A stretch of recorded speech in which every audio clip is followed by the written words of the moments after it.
So, hello everybody, and thank you for joining. Sorry for the little moment of pause. I'm Itzik Amiel. Those you do not know, we are here with a weekly Switch interview series, Switch It On. Now, you can imagine those who knows me, you see that the beat, the mood is changed. I have energies, as you know. I was doubting, shall we do that? We should not do it. The world is strange now, and you know all that. It's a very interesting and sad moment to a lot of us. So before I'm going to invite you more to the show, I just want to really very much share my support to the people of Ukraine, to all of you there, my friends, my colleagues, lawyers, all of you that I know, because I visit you for years after years, and I'm so sad I cannot reach all of you. Hopefully, this message will come to you across. And those of you listening to us, thinking and praying is great, but I think it's not enough. I really call each one of you there that listening to us now to join us, to find way that you really can do today something to help these people, because it's not about nationality, not about the race, the color, or religion.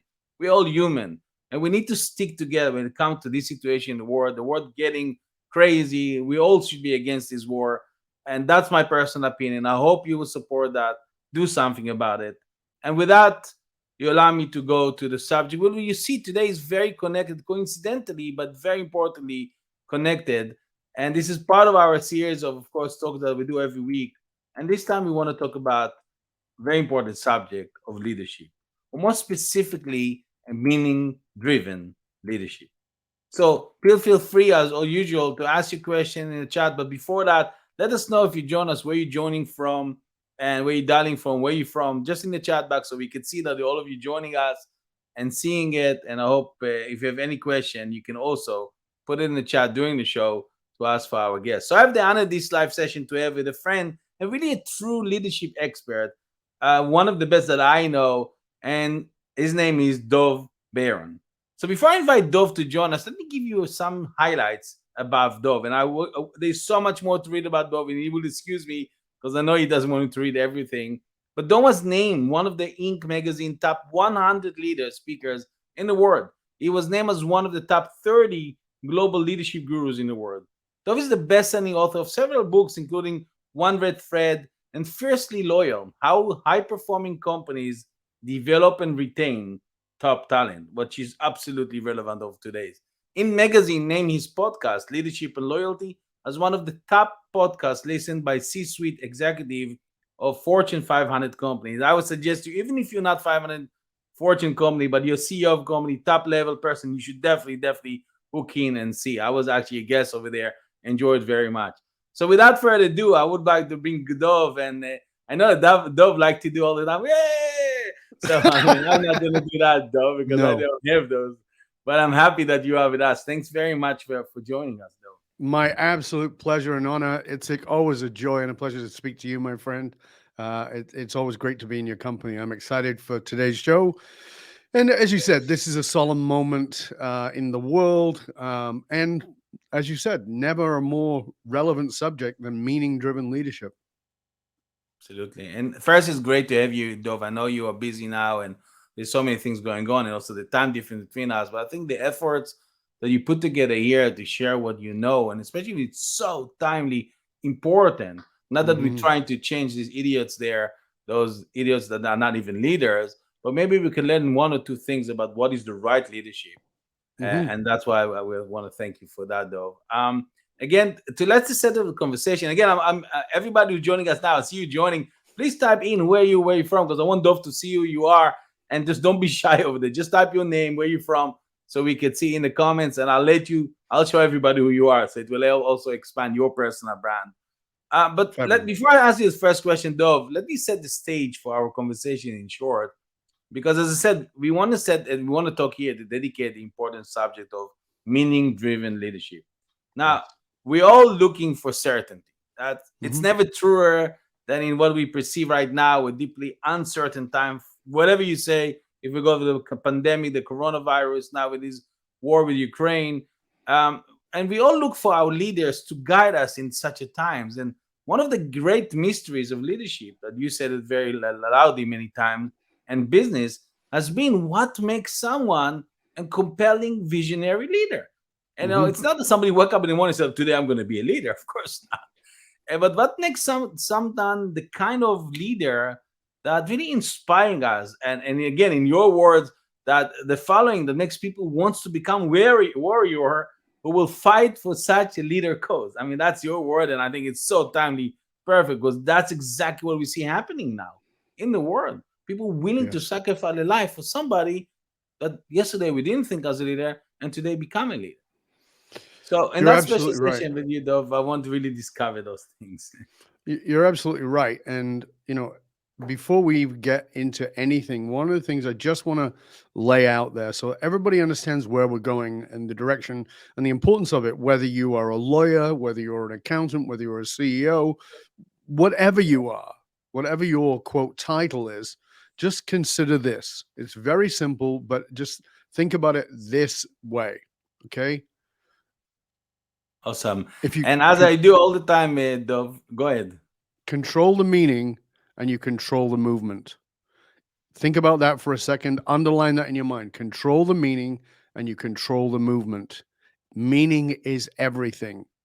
We'll get into it. We're going to go deep into that in the show, but I want you to just start with that because it's going to give you a premise and understanding of where we're going with the show. Sorry I disturbed you a second. I didn't pay attention to what you asked us, but I was busy with other things. And I'm happy. So because we have so much to cover. And Yes. I always like to start the show with very fast going through the material or the answering question, things that doesn't even let you think about the answer. So I Yeah. call it 10 in 1, Dov. And I'll ask you 10 questions in 1 minute. Hopefully we have 1 minute. And if you can answer it in one word, in order to start diving into more deeper questions. Mhm. Okay. So let's see if the Yes. audience, if you're ready, audience, please type in also your answers to the question I'm asking Dov. Let's see. Interact. Don't be shy over there. Tell us where you're from. So I'll start with the first one, Dov. Question number 1 is leadership is more about the way you lead, the legacy you leave, or both? Both for sure. Awesome. Second question number 2. A meaning-driven leader, I'm going to speak about it later today, are born or made, Dov?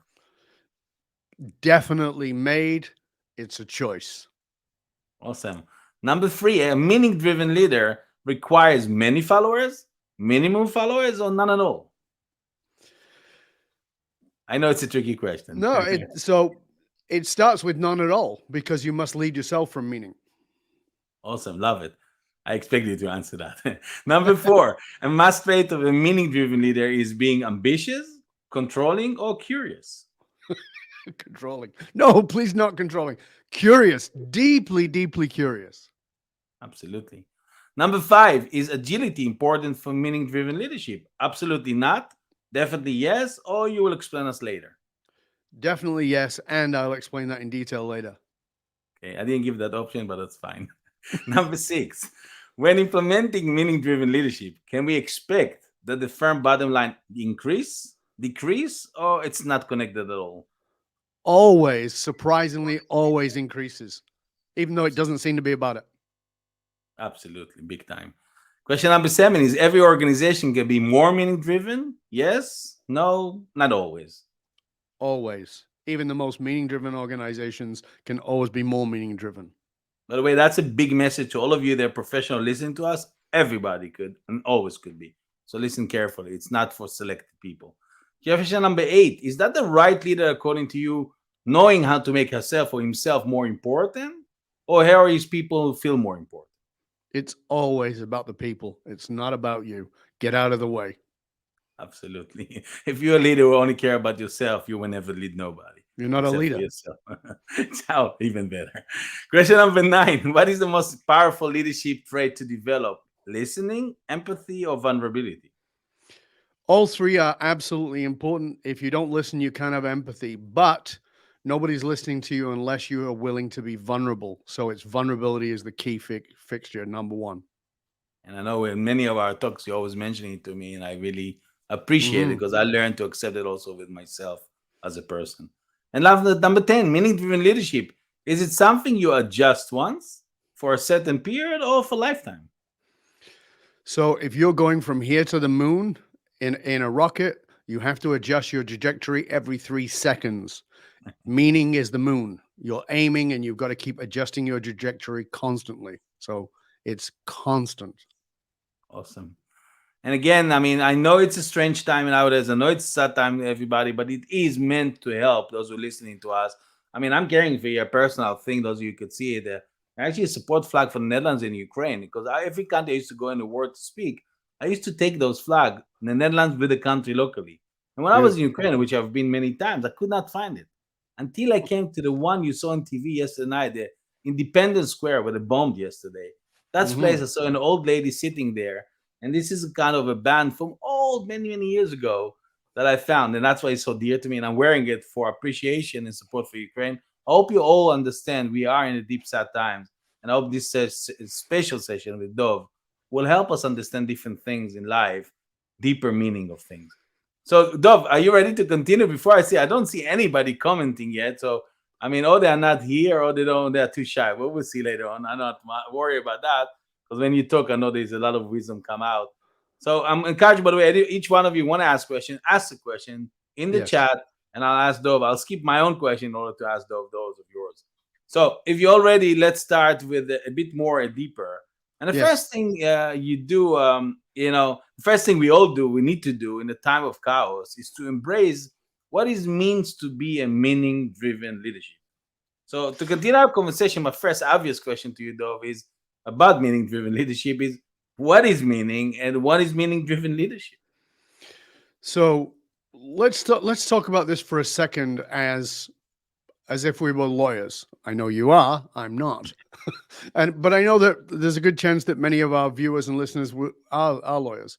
So think about there are two lawyers. One is defense, okay, and one is prosecution. Do they have the same facts or do they have different facts? They have to have the same facts.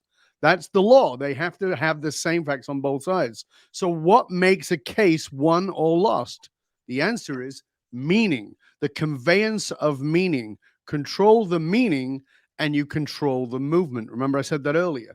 So when we talk about a meaning driven leader or being leadership from a meaning driven place, the key focus is for us to understand is what is the meaning I'm conveying, and am I and are we in integrity with that meaning? So it's what's the meaning, and not just surface, deep. We're taking this 5 levels deep to discover what our meaning is. Do you know the meaning of your organization? Do you really? Not what you do. That's commoditized. You're a lawyer, you're an accountant. Your company does law, your company does accounting, your company does widgets. That's commoditized. What is the meaning of that organization? So once you understand that, everything you communicate, everything you convey is from that meaning first. Awesome. And in the meantime, I want to say thank you to people who are actually joining us now: Ariel, David, Nara.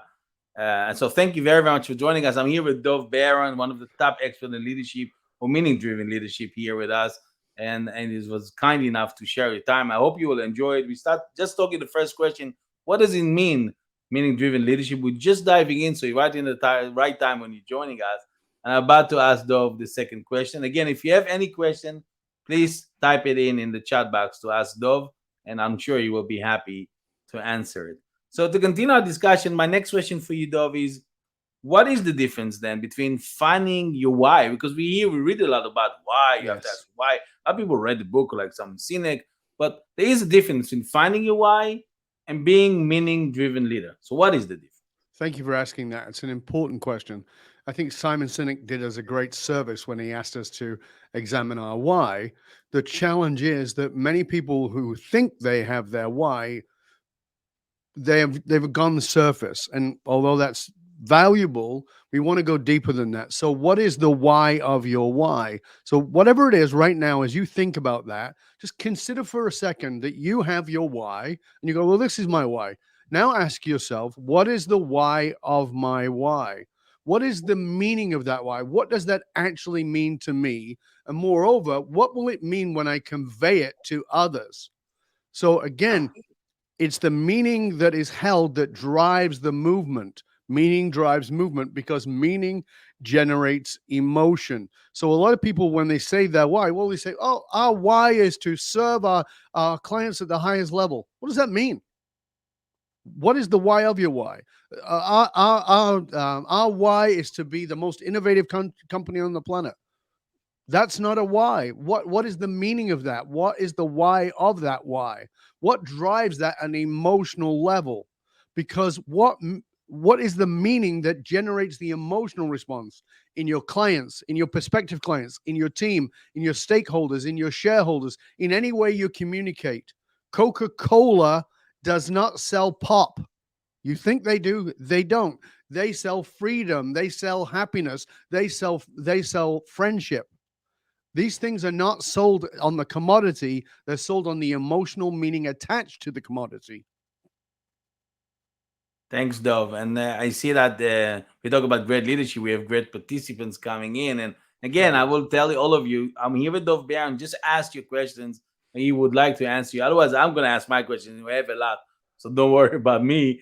But I'm glad that you're all joining in. By the way, if you want to ask anything else afterward, I suggest you'll find more information about Dov and his work also on his website. So if you're looking afterward to find what it is dovbaron.com. You can see it also in his own page, but it's dovbaron.com. You can find a lot of information, a lot more to go deeper and to connect also with Dov if you want. So definitely do that. And I know we cannot cover everything. And definitely you can find more also in his book, Firstly Loyal, and that you can find more what we're talking about. Let's continue with our discussion, Dov, because I see a question not coming in yet. And I have my question, so you allow me to ask you and to see what else we can learn about meaning leadership, meaning driven leadership. Sorry for that. So my next question is, I know you spoke about, and before you mentioned it, not too much deep, we didn't go too deep, the anatomy of meaning and to look what is meaning. Yes. So, I mean, I think it's maybe curiosity question, but to be curious about and allow me to be, where does that come from? And is any science behind it, or just something you invented yourself? Yeah, so thank you for asking. There is a science behind it, and it goes to what's called emotional source code. So one of the great challenges I have with the personal development world is it's based on a presumption that there's something wrong with you. You're broken and we've got to fix you. There's nothing wrong with you. You're not broken. You may have some terrible programming that can be undone because that programming is giving you meaning. And that meaning is what's driving things. So what we want to do is examine what is the emotional source code. And from that will give us the anatomy of meaning you've given on something. May I give an example, Itzik? Absolutely, yes. Okay, You expect to say no? Absolutely, so yes. let's think about this for a moment. You are all probably familiar with January the 6th, 2021 in the United States, Washington. And there was a march and there was, an insurrection, some people are calling it, right? Now, if you say, okay, these were a bunch of crazies who stormed the Capitol, you could say that. Of course you could. But what I would challenge you to do is if you could go back and you could chat to each of those people, every single one of them, and ask them, why are you here? They would have all given, in some way, shape, or form, the same answer. And the answer they would have given would have been the national meaning. So the emotional source code of America, when we break it down psychologically, is freedom. It started with a revolution that got them free from the British. It is in their emotional source code. If you associate that meaning, which is freedom, to anything you do with Americans, they are motivated, they are driven to respond to that. So if you'd have interviewed anybody on January the 6th, called them crazy or called them sane, call them whatever you want to call them, the truth of the matter is every one of them would have said, I'm here because I'm taking care of our freedom, our national freedom. And the reason for that was because the person who incited them used that term all the time. So countries have their own anatomy of meaning. They have their own emotional source code. And there's an internal one, like America, which is freedom. And there's an external one, which is the way the world sees them.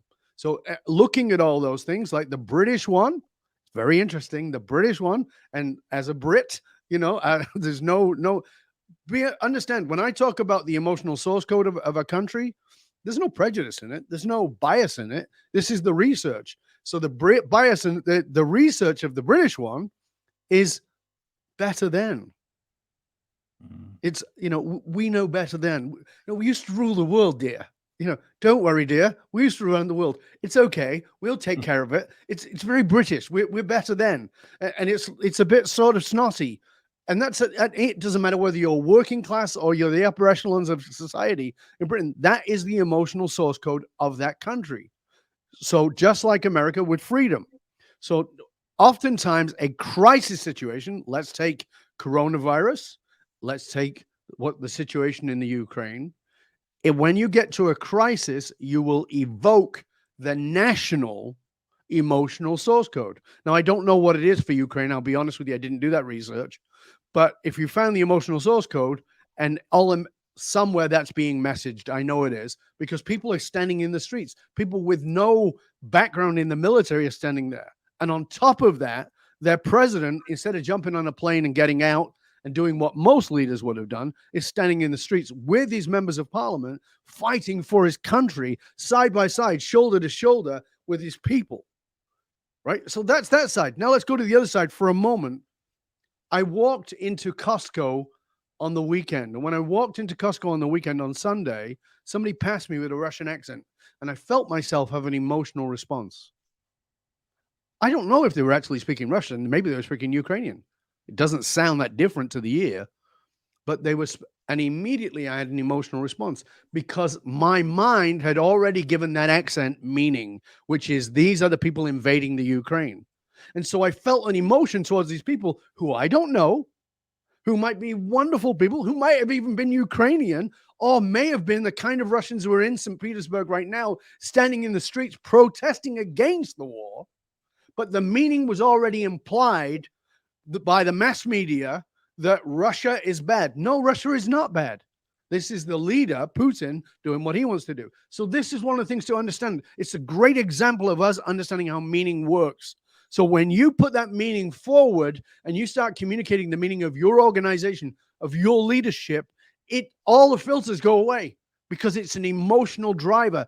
It attacks the limbic system of the brain, which is not prefrontal cortex. It doesn't overthink it. It's just very action driven. It makes us want to buy. It makes us want to walk away. It makes us want to have sex. It makes us want to punch people in the nose. It's a driver. And when we get that, everything changes in our organization, in our teams, and people want to be loyal to that, fiercely loyal.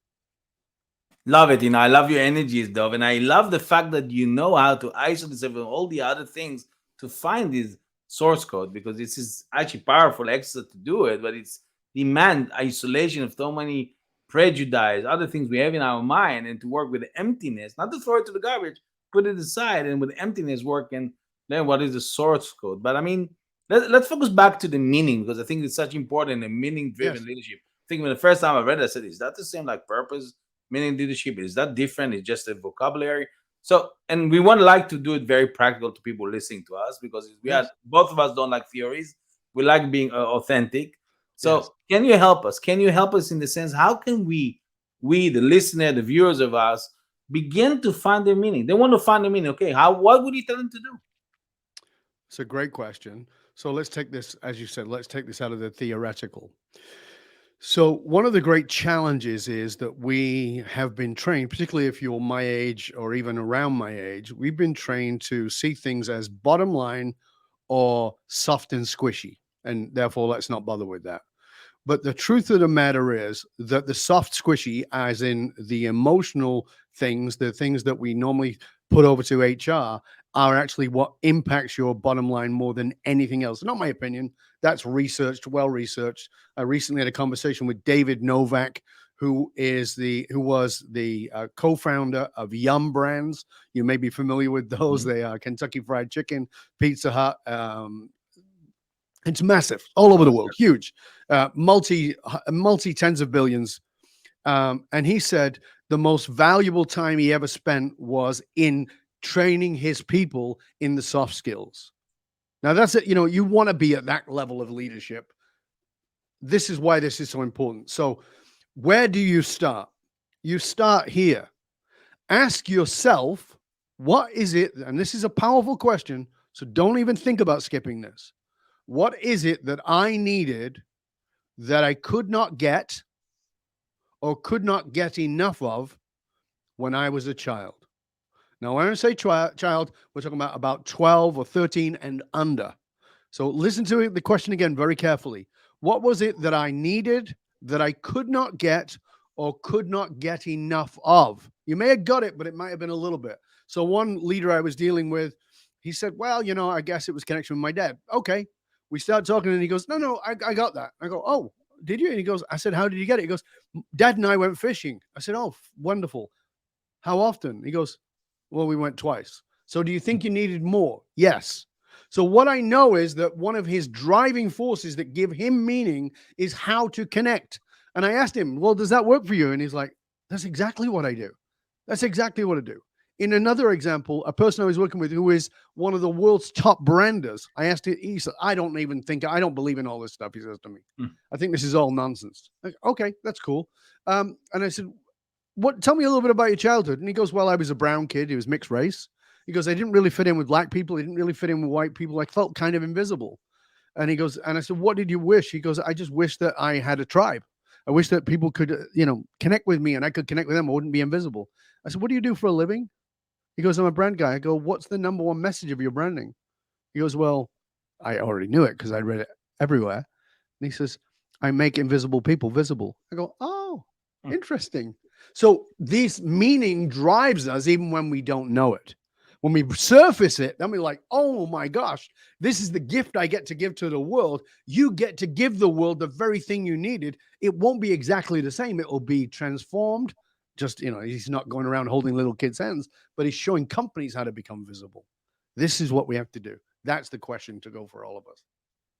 Thanks a lot, Edward, and welcome. Long time didn't see. Thank you very much for the compliment, Dov. You see it, everybody enjoying it. Thank you. Every event, because it's so fresh things. And when you hear about leadership, we as lawyers know when you go to leadership or all my life is people think within a weekend you can then become a leader. There's all kind of conferences talk about leadership, but they never heard this thing called meaning-driven leadership. Those of you joining us now, by the way, I'm with Dov Ber, one of the top experts in leadership in the world, best-selling author, and we talk about meaning-driven leadership.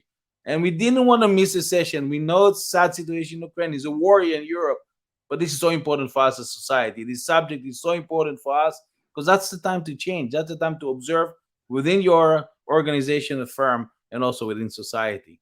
So again, if you have any question, type it in your comments. I would love to ask you a question for Dov, but if you don't ask, I'm going for the next question because, leadership may have never been more challenged in our time because as we move post-pandemic world, leaders are dealing with supply chain issues, inflation, and the largest talent shortage in the last 70 years plus. I think that's the right number. Right, Dov? So how is or can be being a meaning-driven leader shift any of that? I know it's a big $1 million question. It's a multi-million-dollar question. And the answer to it is, in simplicity, is that if you let's just take the Great Resignation. We have most of you have heard of the Great Resignation, and that is that in a post-pandemic world, the pandemic caused people to have something they'd never had.